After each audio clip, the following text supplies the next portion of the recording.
Hər vaxtınız xeyirli olsun. Xırdalanda 2 otaqlı mənzil satışa çıxıbdır. Mənzil 6 mərtəbəli binanın 3-cü mərtəbəsində yerləşir. Hal-hazırda biz deməli mənzilin zal otağındayıq. Bax, bura belə bir zal otağı. TV üçün işıq xətti çəkilibdir.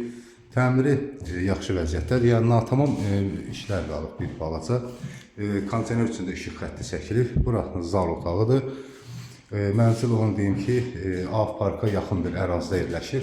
Və buradan zaldan deməli balkona çıxışı, bax balkonda yəni göründüyü kimi belə materiallar qalıb.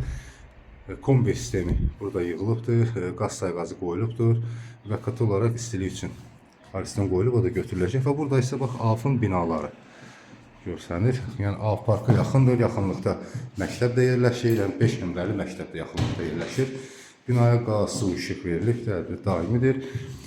Burada belə mətbəx yeri yığılıbdır. Göründüyü kimi pəncərəsi də var. Və bax, burada isə evin deməli girişi dəhlizidir və dəhlizdə belə bir yer saxlanıb ki, orada da şkaf yığmaq olar. Yəni əşyalar da, paltarlar da oradan asmaq olar. Bura isə yataq otağıdır. Yataq otağında göründüyü kimi pəncərəsi var. Otaqları və mətbəxin hər birinin pəncərəsi var. Və sonuncu göstərəcəyim yer isə buradır. Bura hamam otağı, metlaq kafellidir. Onu qeyd edim ki, bir daha ev 2 otaqdan ibarətdir. 45,5 kvadrat metrdən ibarətdir və evin başlanğıc qiyməti 58.000 manat deyilir. Real alıcıya endirim olunacaqdır.